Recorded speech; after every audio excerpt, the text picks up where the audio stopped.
여러분, 지금 남미 전역이 발칵 뒤집혔습니다. 페루 최고 명문 학교 학생 30명이 일본 수학여행 도중 한국에 불시착했는데요. 단 72시간 만에 이들의 SNS에 올라온 글 하나가 중남미 언론을 뒤흔들고 있습니다. 한국은 우리가 무시할 나라가 아니었습니다. 한국에 비하면 페루는 최소 30년은 뒤처져 있었어요. 이 학생의 아버지는 페루 굴지의 광산 재벌입니다. 유럽과 미국만 바라보며 살아온 특권층 자녀들이었죠. 한국? 그저 삼성 휴대폰 만드는 나라 정도로만 알고 있었습니다. 왜 하필 한국에 갇혀야 돼? 최악이야. 출발 전부터 불평 일색이었던 이 학생들에게 도대체 무슨 일이 있었던 걸까요? 태풍으로 인한 강제 체류, 그리고 한 학생의 응급 상황. 어쩔 수 없이 경험하게 된 한국의 의료 시스템, 시민의식, 그리고 안전한 거리들. 72시간 후 이들은 완전히 다른 사람이 되어 있었습니다. 지금부터 페루 명문학교 학생이 직접 고백한 충격적인 72시간의 기록, 자세한 사연 들어보시겠습니다. 시작에 앞서 좋아요와 구독 눌러주시면 한국의 더 많은 이야기를 소개하는 데 큰 힘이 됩니다. 안녕하세요.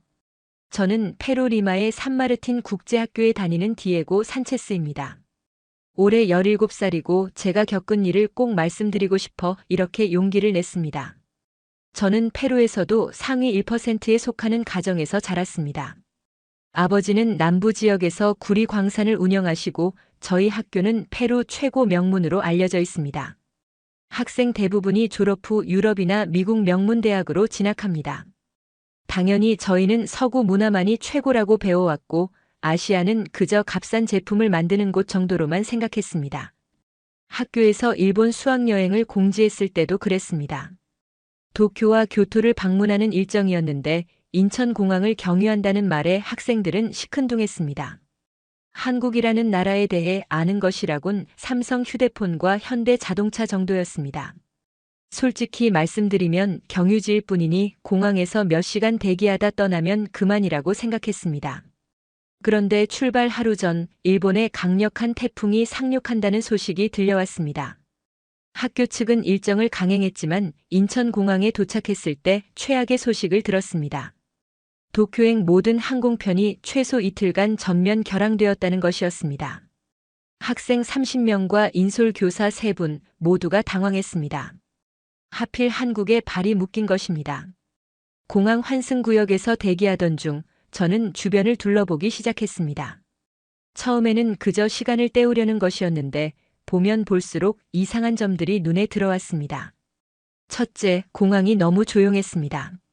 수천 명의 사람들이 오가는데도 소란스럽지 않았습니다. 페루 리마 공항은 언제나 시끄럽습니다. 사람들이 큰 소리로 떠들고 아이들이 뛰어다니고 안내방송이 끊임없이 울려 퍼집니다. 하지만 인천공항은 달랐습니다. 둘째, 화장실에 들어갔을 때 충격을 받았습니다. 페루의 공항 화장실은 대부분 지저분합니다. 휴지가 떨어져 있거나 물이 제대로 내려가지 않거나 악취가 나는 경우가 많습니다. 하지만 인천공항 화장실은 제가 다녀본 페루의 5성급 호텔보다 깨끗했습니다. 변기마다 비데가 설치되어 있었고 자동으로 물이 내려가며 휴지는 무제한으로 비치되어 있었습니다. 세면대는 센서식이었고 비누와 핸드타월도 넉넉했습니다. 심지어 바닥에 물 한 방울 없었습니다. 환승구역에서 몇 시간을 보낸 후 학교 측은 결국 공항 밖으로 나가 호텔에서 머물기로 결정했습니다. 수화물을 찾으러 갔을 때 또 다른 일이 벌어졌습니다. 저희 중 한 명이 가방을 잃어버렸다고 신고했는데 직원이 컴퓨터로 몇 번 검색하더니 10분 만에 가방을 찾아냈습니다. 자동 수화물 추적 시스템 덕분이라고 했습니다. 페루였다면 최소 사흘은 걸렸을 일입니다. 공항에서 호텔로 가는 리무진 버스를 탔습니다. 버스 정류장에서 사람들이 줄을 서 있었는데 그 모습이 인상적이었습니다. 길게 늘어선 줄에서 아무도 새치기를 하지 않았습니다. 버스가 도착하자 내리는 사람이 모두 내릴 때까지 기다렸다가 그제야 차례대로 탑승했습니다. 페루였다면 사람들이 서로 밀치며 먼저 타려고 했을 것입니다. 버스 안에도 놀라운 점이 많았습니다. 좌석마다 USB 충전 포트가 있었고 무료 와이파이도 제공되었습니다. 버스는 정시에 출발했고 운전기사는 안전하게 운전했습니다. 창밖으로 보이는 고속도로는 6차선이었고 가로등이 밝게 거리를 비추고 있었습니다. 호텔까지 가는 40분 동안 저는 창밖 풍경을 계속 바라봤습니다. 페루 리마와는 완전히 다른 모습이었습니다. 고층 아파트들이 끝없이 이어졌고 모든 건물에 불이 환하게 켜져 있었습니다. 밤 11시가 넘었는데도 거리에는 사람들이 많았습니다. 편의점마다 불이 켜져 있었고 식당들도 영업 중이었습니다. 호텔에 도착해서 체크인을 하는데 직원이 영어로 능숙하게 안내했습니다. 체크인 과정은 5분도 걸리지 않았습니다. 객실 키를 받고 엘리베이터를 타고 올라가는데 엘리베이터 안도 깨끗하고 현대적이었습니다. 방에 들어서자 더 놀라웠습니다. 깨끗한 침대, 대형 텔레비전, 냉장고와 전기포트까지 갖춰져 있었습니다. 화장실에는 비데와 욕조가 있었고 수건과 세면도구가 넉넉하게 준비되어 있었습니다. 페루의 같은 가격대 호텔보다 훨씬 좋았습니다. 창밖을 내다봤습니다. 서울의 야경이 펼쳐져 있었습니다.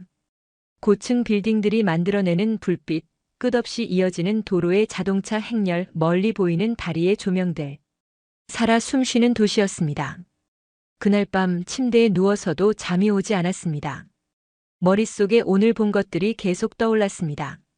조용한 공항, 깨끗한 화장실, 빠른 인터넷, 질서정연한 사람들, 현대적인 인프라. 모든 것이 제가 알던 아시아와 달랐습니다. 저는 그동안 한국을 무시해왔습니다.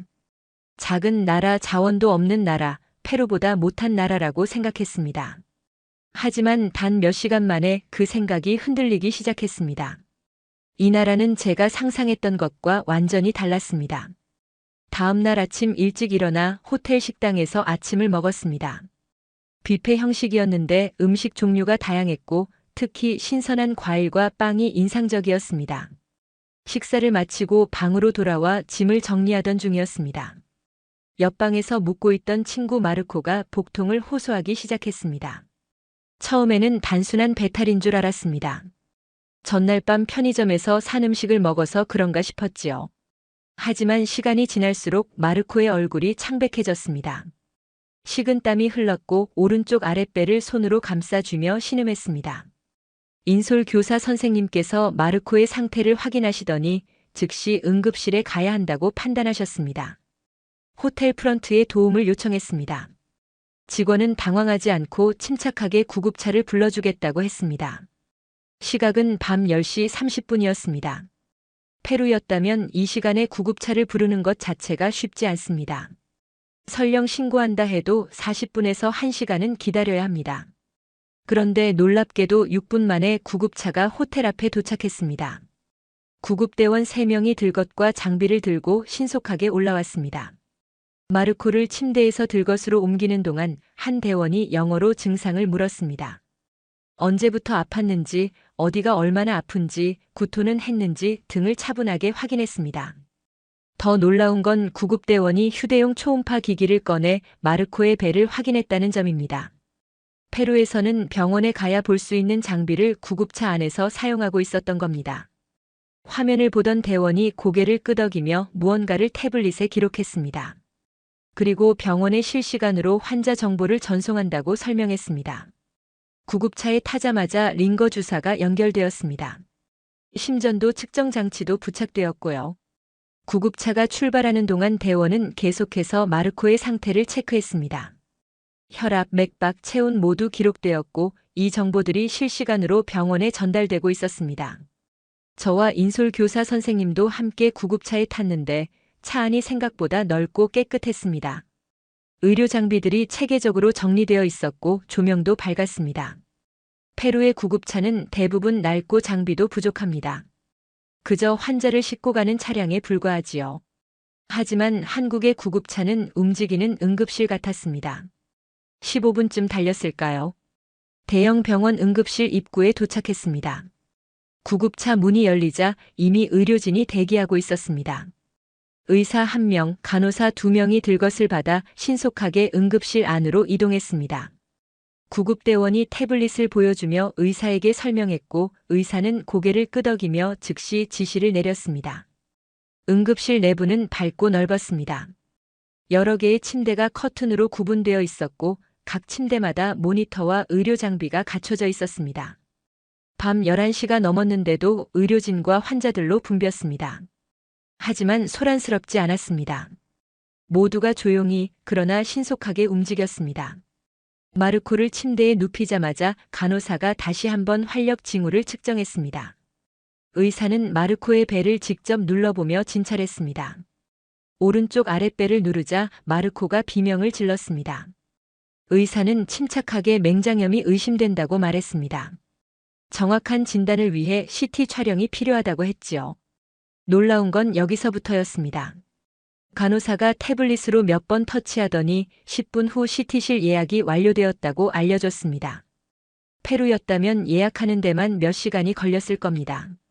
그리고 작은 로봇이 침대 옆으로 다가왔습니다.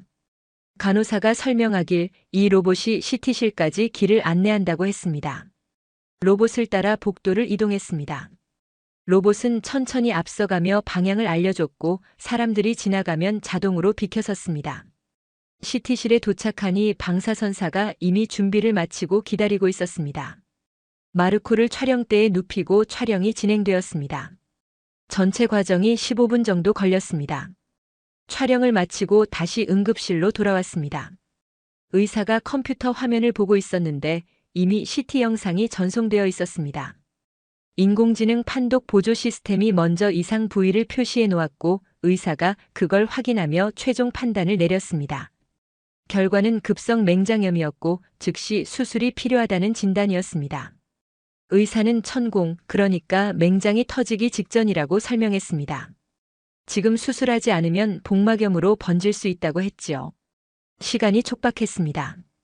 인솔 교사 선생님께서 마르코 부모님께 국제 전화를 걸어 상황을 설명하고 수술 동의를 받았습니다. 수술 동의서는 태블릿으로 작성되었습니다. 전자 서명을 하자 즉시 시스템에 등록되었고 수술 준비가 시작되었습니다. 마취과 의사가 와서 마르코의 상태를 확인하고 간호사들이 수술복으로 갈아입혔습니다. 모든 과정이 체계적이고 신속했습니다. 복통을 호소한 지 1시간도 채 안 되어 수술실로 들어갔습니다. 페루였다면 상상도 할 수 없는 속도였습니다. 저는 대기실에 앉아 이 모든 상황을 정리해 봤습니다. 구급차 6분 만에 도착, 현장에서 초음파 진단, 실시간 정보 전송, 병원 도착 즉시 대기 중인 의료진, 신속한 CT 촬영과 판독, 그리고 1시간 만에 수술실 입실. 이게 정말 가능한 일인가 싶었습니다. 제가 살던 페루 리마에서는 절대 일어날 수 없는 일들이었습니다. 수술실 밖 대기실에는 저와 인솔 교사 선생님, 그리고 몇몇 친구들이 앉아 있었습니다. 대기실 벽면에는 큰 화면이 설치되어 있었는데 그곳에 현재 진행 중인 수술들의 상태가 표시되고 있었습니다. 물론 환자 이름은 번호로 처리되어 있었지요. 프라이버시를 보호하면서도 보호자들이 진행 상황을 알 수 있게 만든 시스템이었습니다. 마르코의 수술 번호를 찾았습니다. 화면에는 수술 시작 시각과 예상 소요 시간이 표시되어 있었습니다. 복강경 수술로 진행된다고 적혀 있었는데 배를 크게 절개하지 않고 작은 구멍을 통해 수술한다는 뜻이었습니다. 페루에서는 이런 수술을 받으려면 최고급 사립병원에 가야 하고 비용도 엄청납니다. 30분쯤 지났을 때 간호사 한 분이 대기실로 나오셨습니다. 영어로 수술이 순조롭게 진행되고 있다고 알려주셨습니다. 지금 복강경으로 맹장을 절제하는 중이며 곧 봉합에 들어간다고 했지요. 이렇게 중간중간 진행 상황을 브리핑해 주는 것도 인상적이었습니다. 페루에서는 수술이 끝날 때까지 아무런 소식도 듣지 못하는 경우가 많습니다. 대기하는 동안 주변을 둘러봤습니다. 응급실은 밤 12시가 넘었는데도 환자들로 가득했습니다. 하지만 모두가 조용히 차례를 기다리고 있었습니다. 큰 소리로 따지거나 항의하는 사람이 없었습니다. 의료진도 차분하게 환자들을 돌보고 있었지요. 한쪽에서는 교통사고로 보이는 환자가 실려왔습니다. 의료진 5명이 동시에 달려들어 처치를 시작했습니다. 한 명은 기도를 확보하고 다른 한 명은 링거를 연결하고 또 다른 의사는 초음파로 내부 출혈을 확인했습니다. 모든 동작이 정확하고 신속했습니다. 마치 오랜 시간 함께 훈련한 팀처럼 척척 움직였습니다. 저는 그 모습을 보며 생각했습니다. 페루의 응급실이었다면 어땠을까? 아마 보호자가 먼저 원무과에 가서 예치금을 내야 했을 겁니다. 돈을 내기 전에는 치료가 시작되지 않습니다. 설령 생명이 위급한 상황이라도 말이지요. 하지만 여기서는 환자가 도착하자마자 치료부터 시작했습니다. 비용 문제는 나중에 처리하는 것 같았습니다. 1시간쯤 더 지났을 때 수술이 끝났다는 연락이 왔습니다. 집도의 선생님께서 직접 대기실로 나오셨습니다. 초록색 수술복을 입고 계셨는데 피곤한 기색 없이 밝은 표정으로 설명해 주셨습니다. 수술은 성공적이었고 맹장을 깨끗하게 제거했으며 다행히 천공은 일어나지 않았다고 했습니다. 2, 3일 입원하면 퇴원할 수 있다는 말씀도 덧붙이셨지요. 마르코는 회복실로 옮겨졌습니다. 저희도 잠시 후 회복실에 들어가 볼 수 있었습니다. 마르코는 아직 마취에서 깨어나지 않았지만 얼굴색이 많이 좋아져 있었습니다. 간호사 한 분이 옆에서 모니터를 지켜보고 계셨습니다. 심박수, 혈압, 산소 포화도 모두 정상이라고 알려주셨습니다. 회복실 환경도 인상적이었습니다. 조용하고 쾌적했으며 각 침대마다 모니터링 장비가 완비되어 있었습니다. 간호사들이 정기적으로 순회하며 환자들을 확인했고 이상이 있으면 즉시 의사에게 보고하는 시스템이었습니다. 1시간쯤 지나 마르코가 눈을 떴습니다. 처음에는 멍한 표정이었지만 곧 주변을 인식하기 시작했습니다. 간호사께서 물을 조금 마시게 해주시고 통증은 없는지 물어보셨습니다. 마르코는 고개를 끄덕이며 괜찮다고 답했습니다. 새벽 2시쯤 마르코는 일반 병실로 이동했습니다. 저희도 함께 병실로 올라갔습니다. 복통을 호소한 지 4시간 만의 일이었습니다.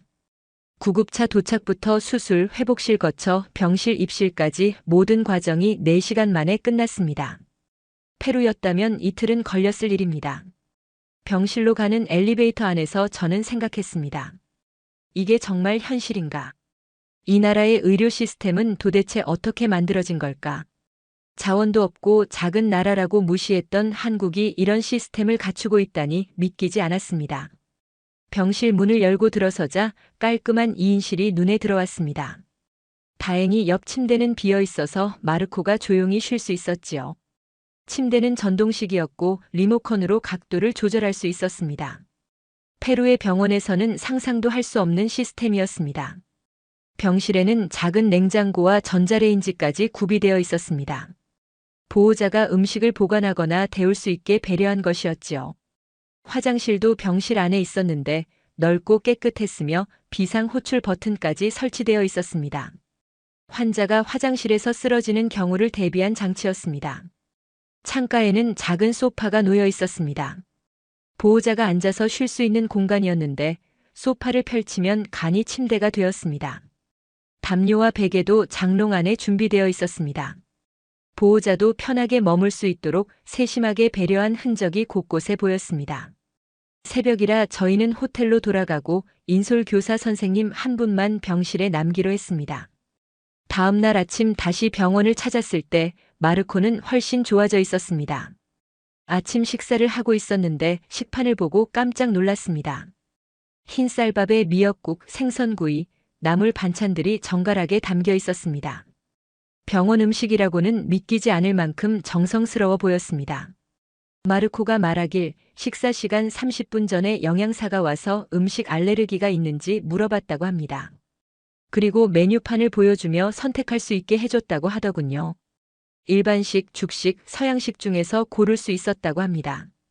마르코는 수술 직후라 죽식을 선택했는데 호박죽에 계란찜, 두부조림이 나왔다고 했습니다. 식판 옆에는 작은 카드가 놓여 있었습니다. 거기에는 오늘 식사의 칼로리와 영양 성분이 자세히 적혀 있었습니다. 단백질 몇 그램, 탄수화물 몇 그램, 지방 몇 그램까지 표시되어 있었지요. 환자의 회복을 위해 영양까지 세밀하게 관리하고 있었던 겁니다. 아침 8시쯤 회진이 시작되었습니다. 교수님 한 분이 들어오시는가 싶었는데 뒤따라 전공의 2명과 간호사 한 분이 함께 들어오셨습니다. 교수님께서 마르코의 상태를 직접 확인하시고 수술 부위를 살펴보셨습니다. 통증은 어떤지, 소변은 잘 나오는지, 식사는 했는지 하나하나 물어보셨습니다. 염증 수치가 많이 떨어졌다며 회복이 빠르다고 말씀하셨지요. 회진이 끝나고 전공의 선생님께서 따로 설명해 주셨습니다. 오늘 하루 더 지켜보고 내일 열이 없고 식사를 잘하면 퇴원할 수 있다고 하셨습니다. 퇴원 후에는 일주일 정도 무리하지 말고 기름진 음식은 피하라고 당부하셨습니다. 퇴원 시 처방전과 함께 상세한 관리 지침서를 드리겠다고도 하셨습니다. 낮 시간 동안 병실에 머물며 여러 가지를 관찰했습니다. 간호사들이 2시간마다 한 번씩 들어와서 활력 징후를 체크했습니다. 체온, 혈압, 맥박을 재고 기록했지요. 그 과정이 매우 체계적이었습니다. 간호사마다 손에 작은 단말기를 들고 다녔는데 거기에 환자 정보와 투약 시간이 모두 표시되어 있었습니다. 오후 2시쯤 환자복과 침대 시트를 교체해줬습니다.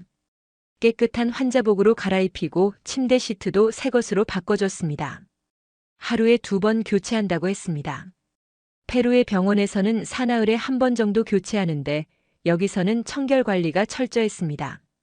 복도를 걷다가 보호자 휴게실을 발견했습니다.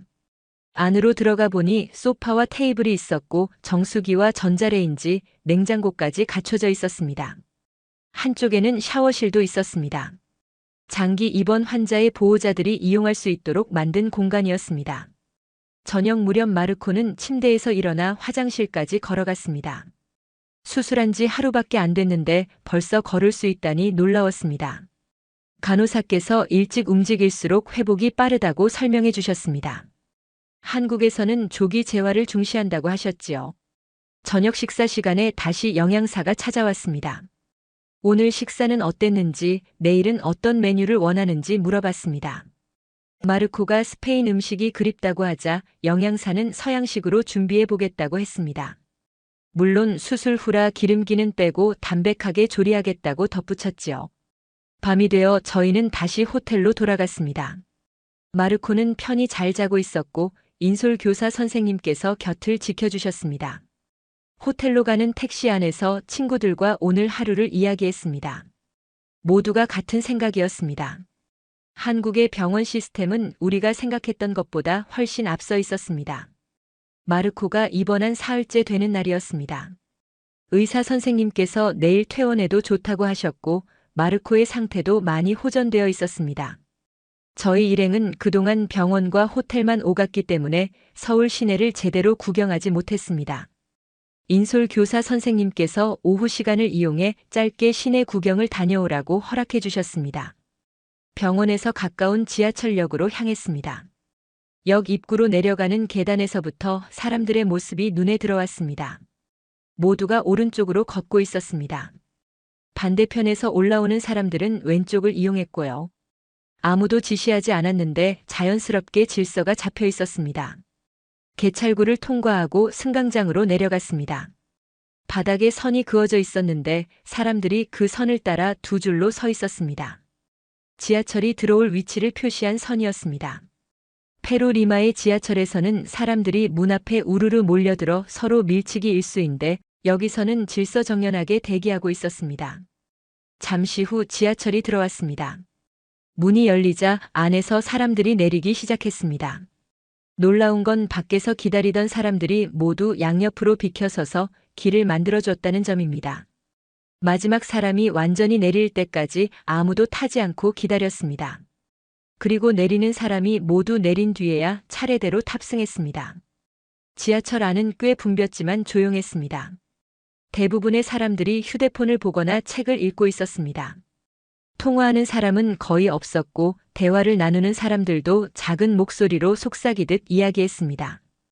페루에서는 지하철 안에서 큰 소리로 떠드는 게 일상인데 여기서는 모두가 다른 사람을 배려하고 있었습니다.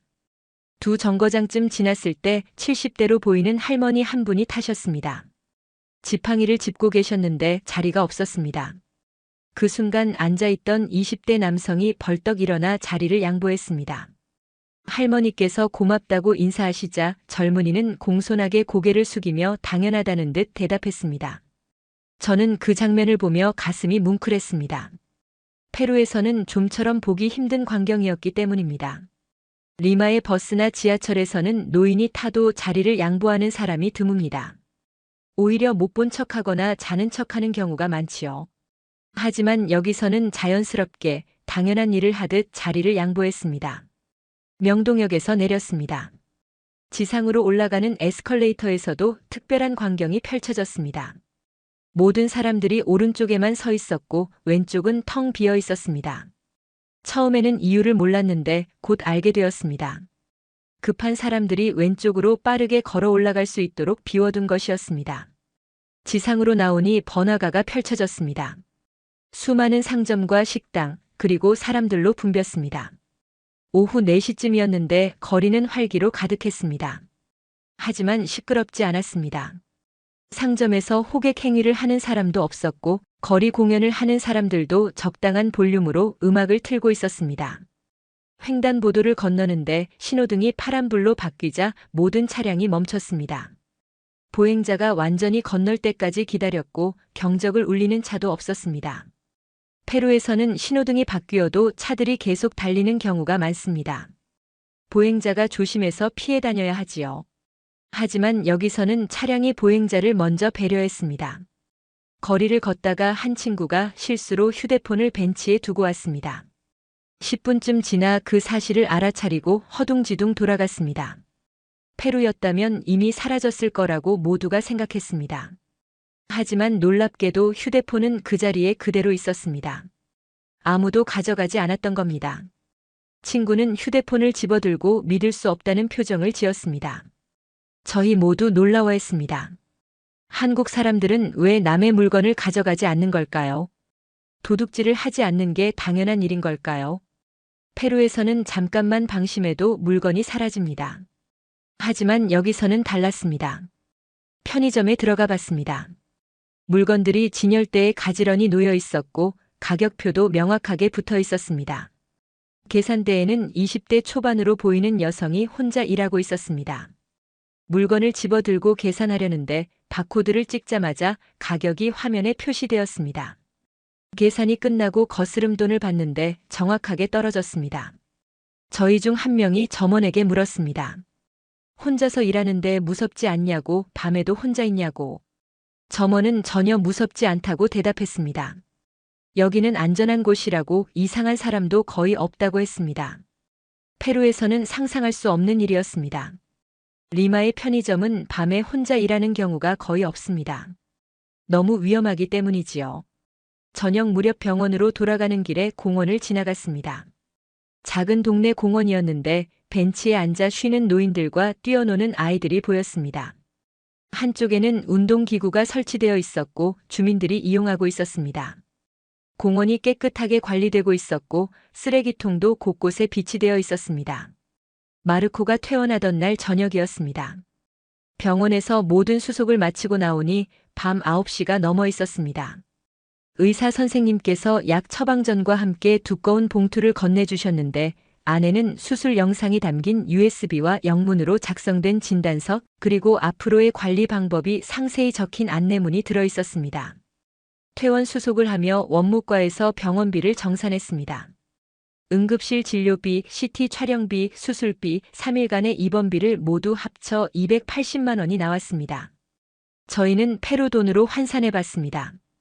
대략 6,000솔 정도였는데 페루의 사립병원이라면 최소 1만 5천 솔은 나왔을 겁니다. 절반도 안 되는 비용이었습니다. 마르코는 걸을 수 있었지만 아직 무리는 금물이었습니다. 호텔까지 택시를 타기로 했습니다. 병원 앞에서 택시를 잡았는데 깨끗한 검은색 차량이 섰습니다. 운전기사님은 정장 차림이었고 정중하게 인사하며 문을 열어주셨습니다. 차에 타자 기사님께서 목적지를 확인하셨습니다. 호텔 이름을 말씀드리니 내비게이션에 입력하시고 출발하셨습니다. 차 안은 깨끗했고 냄새도 나지 않았습니다. 페루의 택시는 대부분 낡고 지저분한데 한국의 택시는 승용차처럼 쾌적했습니다. 기사님께서 학생들이냐고 물으셨습니다. 그렇다고 하자 한국은 처음이냐고 다시 물으셨습니다. 저희가 겪은 일을 간단히 설명해 드렸습니다. 친구가 맹장 수술을 받았고 오늘 퇴원했다고요. 기사님은 다행이라며 한국에서 좋은 경험을 하길 바란다고 말씀하셨습니다. 호텔로 가는 길에 강남 한복판을 지났습니다. 밤 10시가 넘었는데도 거리는 밝았고 사람들로 붐볐습니다. 횡단보도를 건너는 사람들, 식당에서 나오는 사람들, 편의점에 들어가는 사람들. 모두가 자유롭게 밤거리를 누비고 있었습니다. 저는 특히 여성들의 모습에 주목했습니다. 혼자 걷는 여성들이 많았습니다. 젊은 여학생들도 있었고 직장인으로 보이는 여성들도 있었습니다. 누구 하나 불안해하는 기색이 없었습니다. 페루 리마에서는 밤에 여성이 혼자 다니는 건 매우 위험한 일입니다. 강도나 납치의 위험이 항상 도사리고 있기 때문이지요. 기사님께 여쭤봤습니다. 밤에 혼자 다니는 여성들이 많은데 위험하지 않냐고요. 기사님은 웃으며 대답하셨습니다. 한국은 치안이 좋아서 밤에도 안전하다고, 여성들이 혼자 다녀도 큰 문제가 없다고 하셨습니다. 범죄율이 낮고 경찰 순찰도 자주 돌기 때문에 시민들이 안심하고 다닐 수 있다고 설명해 주셨습니다. 택시비를 내며 또 한 번 놀랐습니다. 미터기에 표시된 금액 그대로 받으셨습니다. 추가 요금을 요구하지 않으셨고 거스름 돈도 정확하게 돌려주셨습니다. 페루에서는 택시기사가 외국인을 보면 바가지를 씌우는 경우가 많습니다. 하지만 여기서는 정직하게 미터기대로만 받으셨습니다. 호텔에 짐을 풀고 잠시 쉬었습니다. 마르코는 피곤한 듯 침대에 누웠고 저희는 편의점에 다녀오기로 했습니다. 호텔 앞 편의점은 24시간 영업이라고 했습니다. 밤 11시가 넘었지만 문을 열고 들어가니 환하게 불이 켜져 있었습니다. 편의점 안에는 20대 초반으로 보이는 남학생이 혼자 일하고 있었습니다. 대학생 아르바이트생처럼 보였습니다. 저희가 물건을 고르는 동안 다른 손님들도 계속 들어왔습니다. 퇴근하는 직장인, 산책 나온 노인, 학원 끝나고 오는 학생들. 밤 늦은 시간인데도 사람들이 자유롭게 드나들었습니다. 물건을 집어들고 계산대로 갔습니다. 음료수와 과자 몇 개를 샀는데 계산하는 동안 점원이 친절하게 봉투에 담아줬습니다. 저희 중 한 명이 영어로 물었습니다. 밤에 혼자 일하는데 무섭지 않냐고요. 점원은 전혀 무섭지 않다고 대답했습니다. 여기는 안전한 동네라고, 지금까지 문제가 생긴 적이 없다고 했습니다. 편의점을 나와 근처를 걷다가 작은 공원을 발견했습니다. 밤 11시가 넘었는데도 공원에 사람들이 있었습니다. 벤치에 앉아 대화하는 연인들, 산책하는 사람들, 심지어 조깅하는 사람들도 보였습니다. 페루에서는 밤에 공원에 가는 건 자살 행위나 다름없습니다. 강도나 폭력 범죄가 일어날 위험이 너무 크기 때문이지요. 공원 곳곳에 가로등이 밝게 켜져 있었습니다. 어두운 곳이 거의 없었고 감시 카메라도 설치되어 있었습니다. 안전을 위한 장치들이 곳곳에 마련되어 있었던 겁니다. 하지만 그것만으로는 설명이 안 됐습니다. 아무리 가로등과 카메라가 있어도 사람들이 범죄를 저지르면 막을 수 없습니다. 진짜 이유는 따로 있었습니다. 한국 사람들은 범죄를 저지르지 않았습니다. 남의 물건을 훔치지 않았고 다른 사람을 해치지 않았습니다. 법을 지키는 게 당연한 일이었고 질서를 어기는 게 부끄러운 일이었습니다. 그런 사회적 분위기가 안전한 거리를 만들어낸 것이었습니다. 호텔로 돌아오는 길에 경찰차 한 대가 천천히 순찰하는 모습을 봤습니다. 경찰관이 창문을 열고 거리를 살피고 있었습니다. 하지만 위압적이지 않았습니다. 시민을 보호하기 위해 순찰하는 것이지 감시하기 위한 게 아니었습니다. 저는 그날 밤 깊은 인상을 받았습니다. 한국은 정말로 안전한 나라였습니다. 밤 11시가 넘어도 여성이 혼자 다닐 수 있고 편의점 직원이 혼자 일할 수 있고 사람들이 공원에서 산책할 수 있는 나라. 이런 나라가 세상에 있다는 게 신기했습니다. 다음 날 아침 짐을 챙겨 공항으로 향할 준비를 했습니다. 도쿄행 항공편이 재개되었고 저희는 오후 비행기를 예약했습니다. 한국에서 보낸 나흘이 꿈처럼 느껴졌습니다. 호텔을 나서기 전 마르코가 받아온 서류들을 다시 한번 살펴봤습니다. 영문 진단서, 병리 검사 결과, 복약 안내문, 그리고 향후 관리 지침서까지. 한국 병원이 얼마나 체계적인지 보여주는 증거들이었습니다. 진단서를 읽어보니 모든 내용이 자세하게 기록되어 있었습니다. 수술 날짜와 시각, 집도의 이름, 수술 방법, 제거한 맹장의 크기와 상태, 마취 방법, 수술 소요 시간까지. 페루로 돌아가서 다른 병원에 가더라도 이 서류만 있으면 정확한 치료 이력을 알 수 있었습니다. 복약 안내문에는 처방받은 약의 이름과 복용 방법이 적혀 있었습니다. 하루 몇 번, 식전인지 식후인지, 며칠 동안 먹어야 하는지 모두 명시되어 있었습니다. 심지어 약마다 어떤 효과가 있고 어떤 부작용이 있을 수 있는지까지 설명되어 있었습니다. 관리 지침서는 더 놀라웠습니다. 퇴원 후 일주일간 주의사항, 먹어도 되는 음식과 피해야 할 음식, 언제부터 운동을 시작해도 되는지, 어떤 증상이 나타나면 병원에 와야 하는지, 환자가 궁금해할 만한 모든 내용이 담겨 있었습니다. 택시를 타고 공항으로 향했습니다. 창밖으로 서울의 모습이 스쳐 지나갔습니다. 고층 빌딩들, 넓은 도로, 깨끗한 거리.